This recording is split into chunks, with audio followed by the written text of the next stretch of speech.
All right, cool guys. So now that we've covered these three things, I'm now going to take you into SEMrush. I'm going to show you exactly what I'm talking about. So here we are within SEMrush.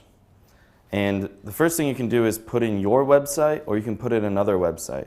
So let's say that I want to put in my website. For instance, we're just going to use Google.com as our website. I just want to show you how this works. So let's pretend that this was my site. I could come in here to Domain Analytics, hit Overview, and make sure that you're in the US here. And then it's going to load this data that is going to be very, very important for my site. It's going to show us our traffic. It's going to show us our paid distribution, our backlinks, our display advertising as well. And then it's also going to show us this graph. And the blue line is going to represent our organic traffic, and meaning our organic traffic coming from Google or from social media, etc. And paid is obviously the paid. So you can see that by the orange line here. It looks like most Google's traffic is organic. Imagine that. So then you can see the ads keywords. You can see the organic keywords and then the top organic keywords, right?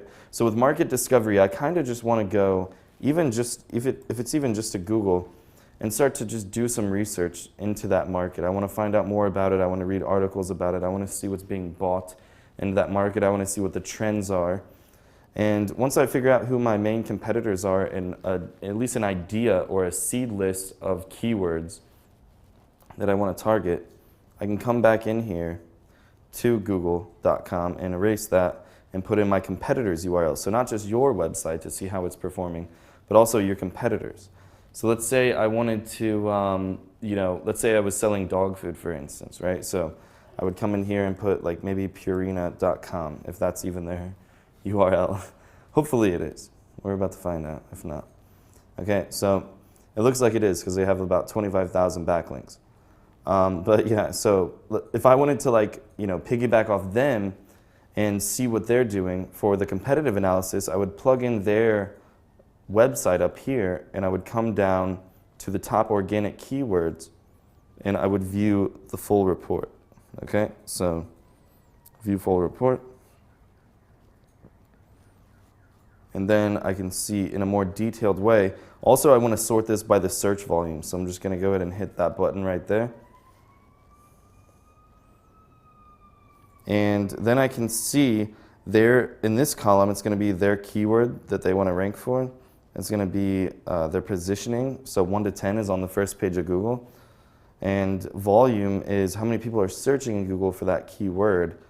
And the keyword difficulty and the URL, etc. Most of the time, I just pay attention to the keyword, the position, the volume, and the URL. Okay, because this allows you to reverse engineer what everybody is doing as well. Okay, and the reason why we're doing this is not necessarily for SEO or for search engines or for Google. The reason why we're doing this is because they've already picked all the keywords that have resonated within that market, and also when it comes to market research and competitive analysis and keyword analysis, they all intertwine. That's why we're using SEMrush.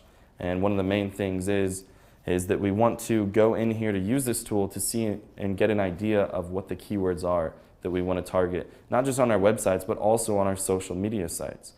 Because ranking your social properties is a very important thing to do as well. In fact, whenever you post from your social media properties, another cool thing to do is to set up this thing called IFTTT. And you can actually go to ifttt.com to see what I mean. So ifttt.com stands for if this, then that. So it's basically a set of triggers and commands. So if this happens, then this happens. So you can literally go into it, and it's for free as well. You can basically tell it that if I post to my Facebook, then syndicate that to my Twitter, okay? And then you can set up another trigger and action set behind that says, whenever I post to my Twitter, then post to my WordPress blog, for instance.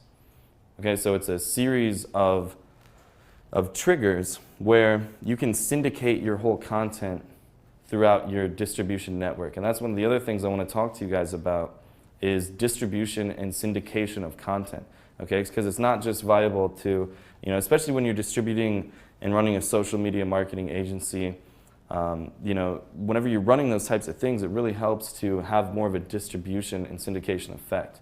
And setting up multiple properties like WordPress and Tumblr and StumbleUpon and all these other properties, not just the main ones like Facebook, Twitter, and Google+, etc., but going after as much traffic as you possibly can, using if this then that to automate the sequences and to automate it. So that way, instead of posting something on your Twitter and posting something on Tumblr and posting something on, you know, basically doing all that work manually, you can use if this then that to be able to syndicate that content and distribute it and get more views and more reach and more traffic and more sales.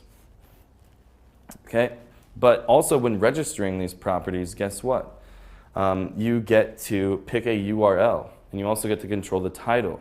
And so that's why these keywords that I'm showing you with SEMrush are very important. You want to make sure that you set up other social properties that are modeled after other keywords in that market that bring in traffic as well from an organic perspective. And also this tells you the keywords to use when resonating with that market.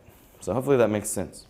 And this is a very powerful tool. You can also use, I believe, like I think it's called Hootsuite, and there's a few other ones too. So really cool stuff. Also, SEMrush, so we'll go back over to SEMrush. You can see that not only can you put in a website, you can also do keyword research because, once again, our competitors have already done all the keyword research for us, but we can still go in there and manually type in, let's just say dog food, for instance. So if we come down here, we can see the search volume, which is 40,000 per month. We can see the phrase match keywords, etc., and we can view the full report. And it's going to tell us more information. Okay? So then you can sort it by the search volume and see which ones are worth targeting. So looks like we reached our limit there, but moral of the story is, guys, what I wanted to show you is this is the list of what I do every time I acquire a client, every time that I go into a new market.